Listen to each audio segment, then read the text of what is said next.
Hariom divine मित्रों, कैसे हैं आप लोग। तो मित्रों, आज का हमारा टॉपिक है, जैसा कि आपको पता ही चल गया होगा, सोहम के बारे में तो बात करेंगे ही, साथ में हम सोहम से संबंधित बहुत कुछ गहरे गहरे प्रश्न, इसी में छुपे हुए हैं राज, वो भी हम उजागर करेंगे। तो सबसे पहले तो आप ये देखिए कि जब हम सांस लेते हैं तो जब सांस अंदर जाती है और सांस बाहर आती है, तो आप बस एक बार सांस को सुनने की कोशिश कीजिए। आपको कोई प्राणायाम नहीं करना, कोई सांस को लंबा खींचना, छोटा खींचना, छोड़ना, कोई भी कोशिश नहीं करनी, सिर्फ ध्यान देना। तो आप जैसे ही ध्यान देंगे आपको महसूस होगा कि एक ध्वनि है जो सांस लेने के साथ और सांस छोड़ने के साथ निरंतर चल रही है, अपने आप चल रही है। आपको वो ध्वनि बनाने की या बोलने की जरूरत नहीं पड़ती। जैसे जब आप सांस लेंगे तो ऐसे साउंड आएगी जैसे सो की साउंड आ रही है, और जब सांस छोड़ेंगे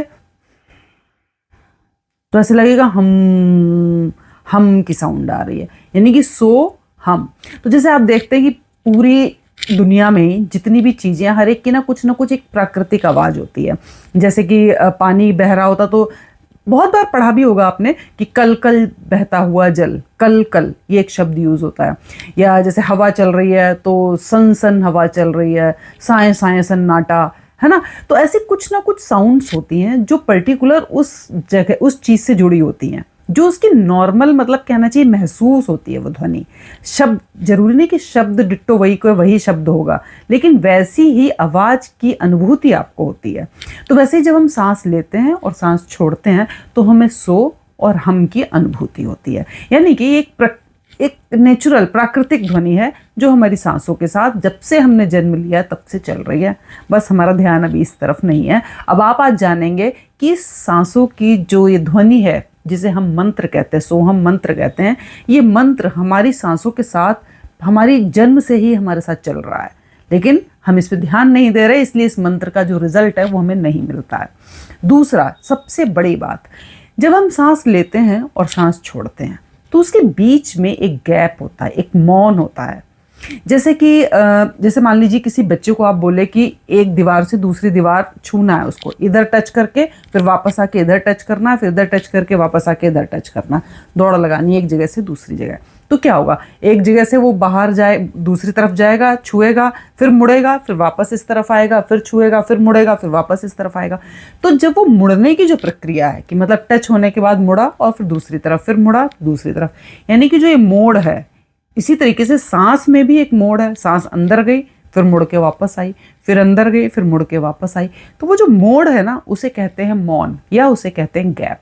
तो दो सांसों के बीच में, यानी कि सो से पहले और सो के बाद, या फिर हम से पहले और हम के बाद के बीच का जो मौन है, उसमें क्या राज छुपे हुए हैं वो हम जानेंगे। वो एक प्राकृतिक मौन है और सोहम एक प्राकृतिक मंत्र है। तो इस पूरे वीडियो में हम जानेंगे इस प्राकृतिक मौन और प्राकृतिक मंत्र की डिटेल में, पूरी कहना चाहिए कि कैसे हम इससे अपने जीवन को बदलें। तो पूरी क्या व्यवस्था है इन सब चीज़ों की, वो सब समझेंगे, और कैसे इसको हमें अपने जीवन में लाना है, कैसे इसको हम उपयोग कर सकते हैं, क्या क्या इसमें सावधानियां रखनी है, वो सब कुछ हम इस वीडियो में जानेंगे। तो बने रहिए अंत तक सोहम मंत्र और सोहम के गैप में, यानी कि प्राकृतिक मंत्र और प्राकृतिक मौन की एक बहुत ही अविरल धारा में चलने वाले हैं हम।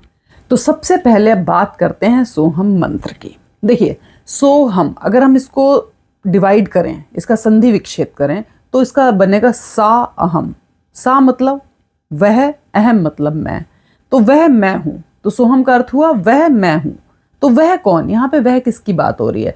यहाँ पर बात हो रही है वह परमात्मा की या परम सत्ता की, परम चेतन की।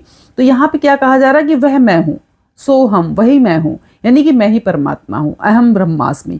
तो हमारी सांस ही हमें बता रही है कि अहम ब्रह्मास्मि, मैं ही ब्रह्म हूँ, मैं ही वह हूँ। ठीक है, अब ये तो हो गया इसका शाब्दिक अर्थ। अब इसमें आप ये समझिए कि सोहम मंत्र क्यों मतलब सबसे अच्छा, सबसे इजी कहा गया है, क्योंकि ये इसकी एक प्राकृतिक धारा है। सो हम मतलब वो ऑटोमेटिक पहले से ही चल ही रही है हमारे अंदर, उसी फ्लो में अगर हम चल रहे हैं तो मतलब इसमें ना तो हमें कोई बहुत ही कहना चाहिए कठिन उच्चारण है इसका कि भाई सोहम में कुछ हमें संस्कृत के जैसे उच्चारण होते हैं, कुछ कुछ बहुत टफ होते हैं, लेकिन सोहम बहुत ईजी है बोलने में, कोई इसके लिए अलग से आपको भाषा का ज्ञान हो, कोई बहुत ही कठिन शब्दावली चाहिए हो, वो कुछ भी नहीं है। कहीं पे भी कोई निश्चित स्थान नहीं, इसके लिए कोई निश्चित समय नहीं, कहीं पे भी कभी भी आप इसको कर सकते हैं। खड़े हुए, बैठे हुए, चलते हुए, कहीं पे भी आप सोहम का जाप कर सकते हैं, क्योंकि सोहम तो ऑलरेडी चल ही रहा है। जाप करने का यहाँ पे क्या मतलब है कि आपको उस पर ध्यान देने की बात है, तो वो कहीं पे भी कैसे भी आप ध्यान दे सकते हैं, क्योंकि वो ऑलरेडी चल रहा है। सबसे सरल क्यों बोला गया? अब आप इसको इस तरीके से समझिए कि जैसे अगर जल है, जल की दिशा अगर इस दिशा में अगर जल बह रहा है और अगर आपको अपनी नाव इसी दिशा में ले जानी हो, तो क्या होगा? आपको नाव चलाने में कम मेहनत करनी पड़ेगी। क्यों? क्योंकि जल की धार उसी दिशा में है जिस दिशा में आपको नाव ले जानी है। अब अगर जल की धार इस दिशा में है और आपको नाव इस दिशा में ले जानी है, तो आपको ज़्यादा मेहनत करनी पड़ेगी। क्यों? क्योंकि फ्लो के अगेंस्ट आपको मेहनत करनी है, और जब आप फ्लो के साथ चल रहे हैं तो आपको कम मेहनत करनी है। तो सोहम मंत्र ऑलरेडी चल रहा है, एक फ्लो चल रहा है, और उसी फ्लो में ही हम सोहम मंत्र को सोचने भी लगे, साथ में चल तो रहा ही है और साथ में हम अपने मन को भी वहीं पे लगा दें, यानी कि हम एक फ्लो के ही दिशा में चलने लग जाएंगे, तो वो तेजी से काम करेगा और हमें मेहनत कम करनी पड़ेगी। तो मतलब कम मेहनत में ज़्यादा रिजल्ट मिलेगा हमें सोहम मंत्र से। इसलिए इसको सबसे ज़्यादा ईजी कहा गया है, क्योंकि ये एक फ्लो में चल रहा है और हमें उसी फ्लो में अपना एफर्ट को आगे बढ़ाते जाना है। इसमें खास बात क्या है कि कुछ लोगों का सोचना होता सोहम वो शब्दों में बोलते हैं, जैसे कि सो हम, तो ये जो शब्दों से बोलना, इसका रिजल्ट आपको बहुत कम मिलेगा और मेहनत बहुत ज़्यादा होगी। आपको रिजल्ट ज़्यादा चाहिए तो आपको बोलना नहीं है, आपको सोचना है कि मतलब सांस के साथ सो शब्द आपके अंदर आना चाहिए, और श्वास जब बाहर जा रही है तो उसके साथ ही आपका हम जो शब्द है वो श्वास के साथ बाहर जाना चाहिए। तो जितना हम अपने मन को इस श्वास के लय पे लगाएंगे उतना आपको फ़ायदा ज़्यादा होगा, जितना हम शब्दों में बोलेंगे उतना आपको फ़ायदा कम होगा। तो ये है इससे मंत्र से जुड़ी हुई बात। और कुछ लोग इसको मित्रों शिव और शक्ति से भी कंबाइन करते हैं। कुछ लोगों का ऐसा भी कहना है कि जैसे हमने सांस लिया, तो जब हम सांस लेते हैं तो हमारा लंग्स नीचे की तरफ जाता है, यानी कि डायफ्राम की तरफ हवा जाती है, तो डायफ्राम नीचे प्रेस होता है। नीचे प्रेस होने पे क्या होता है, वो अपान वायु पे उसका प्रभाव पड़ता है, वजन पड़ता है, तो उसकी वजह से जो मूलाधार है वो थोड़ा सा फंक्शनिंग में आता है, यानी कि मूलाधार में जो शक्ति है, जिसे हम कुंडलिनी शक्ति भी कहते हैं, तो वो शक्ति का स्थान माना जाता है। तो जब हम सांस लेते हैं तो प्राणवायु नीचे अपान वायु को प्रेस करती है, जिससे कि शक्ति केंद्र जो है वो एक्टिवेट होने लगता है। तो और दूसरा, जब हम सांस छोड़ते हैं, यानी कि हम की साउंड से छोड़ते हैं सांस, तो तेजी से बाहर, मतलब ज़्यादा देर तक बाहर जाती है और एक फ्रीक्वेंसी के साथ बाहर जाती है साउंड। जब हम उसको रिदमिक वे में सीखेंगे, अभी आगे बात करेंगे इस बारे में, तो जब रिदमिक वे में हम की साउंड बाहर निकालते हैं तो जो पूरी एनर्जी है प्राणवायु की वो ऊपर की तरफ जाती है, और ऊपर की तरफ यानी कि हमारे हार्ट से ऊपर के चक्रास की तरफ जाएगी, तो यानी कि वो शिव का केंद्र माना जाता है। तो इस तरीके से जो सोहम की जो शब्द है वो शिव और शक्ति को एक्टिवेट करता है हमारी बॉडी के अंदर, ऐसा कुछ लोगों का भी कहना है।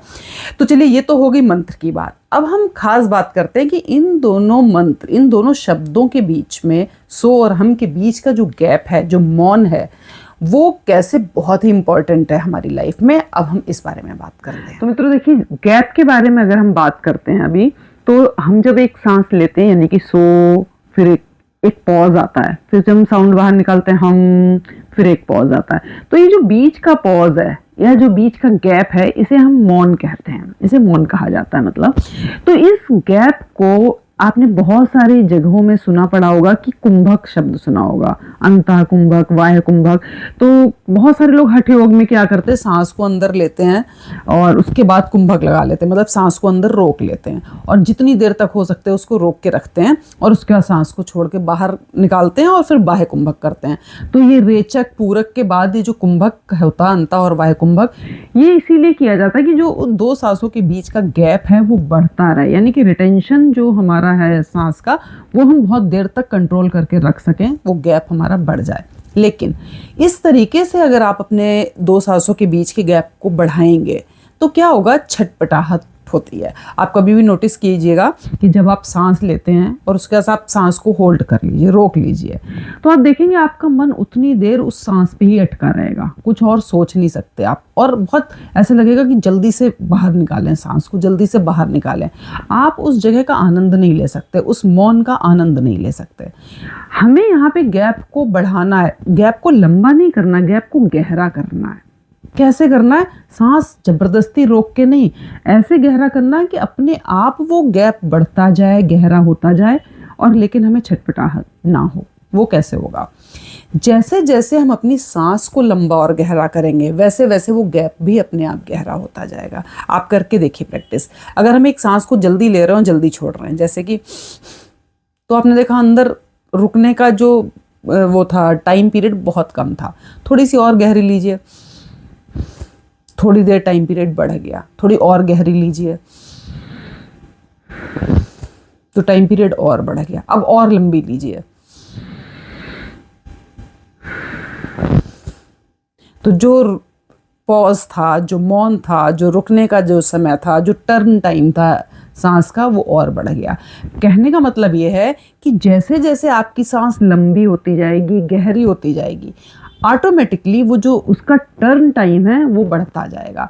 सांस जितनी लंबी जाएगी उतना ही टर्न टाइम बढ़ेगा, ऐसे समझ लीजिए। तो हमें क्या करना है? अभी जो कुंभक लगाते हैं वो क्या करते हैं? सांस को तेजी से ले लिया, रोक लिया जबरदस्ती, फिर छोड़ दिया। तो क्या होता है कि जो सांस लेने की स्पीड है और जो रोकने की स्पीड है और फिर जो छोड़ने की स्पीड है, उसमें कोई रिजेंबलिंग नहीं होती, मतलब कुछ भी फ्रीक्वेंसी जो होती है उसकी बहुत डिफरेंट होती है। हमें क्या करना? रिदमिक मोड में सांस को लेना और रोकना और छोड़ना है। मीन्स एक रिदम में सांस अंदर आई बिना टूटे, एक लय में, फिर धीरे धीरे धीरे धीरे वहाँ पे रुकी रही, फिर धीरे धीरे वहाँ से वापस आई है।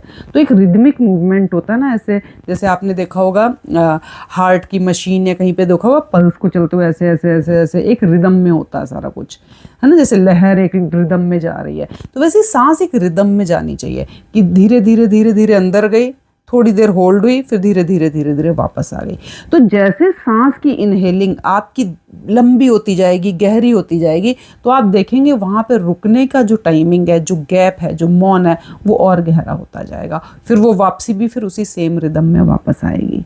तो मतलब हमें गैप पे ध्यान देना है, लेकिन हमें सांस को बहुत स्लो और लंबा बनाना है, गहराई तक लेके जाना धीमे धीमे, और सेम उसी स्पीड में वापस लाना है। अगर ये रिदम बन जाएगा तो गैप अपने आप बड़ा होता जाएगा, गहरा होता जाएगा, और गैप जितना गहरा होगा आपके विचार उतने ही संतुलित होते जाएंगे। क्यों ऐसा होगा?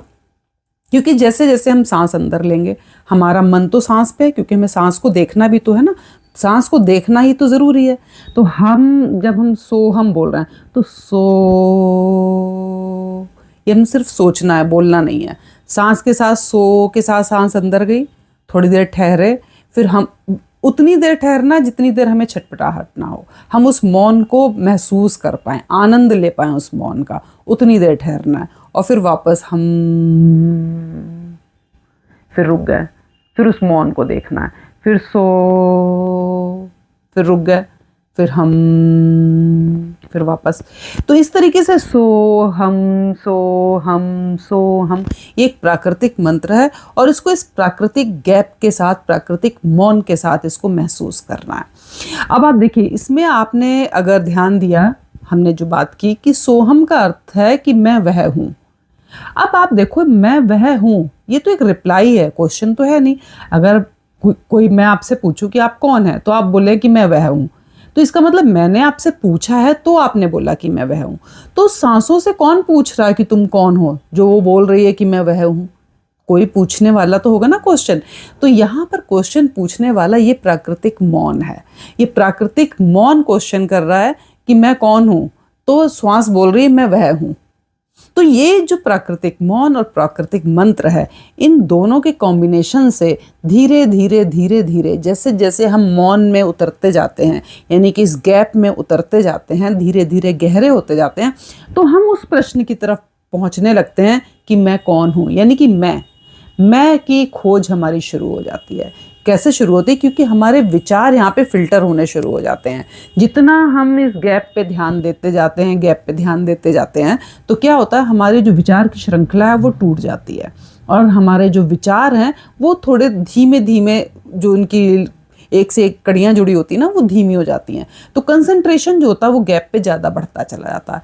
तो विचार कम होंगे, कंसंट्रेशन बढ़ता है और धीरे धीरे हमारा मन जो है वो इन सवाल में आने लगता है कि अगर सांस बोल रही है कि मैं वह हूँ, तो मौन पूछ रहा है कि मैं कौन हूँ, तो ये मैं है क्या, ये मैं शब्द है क्या?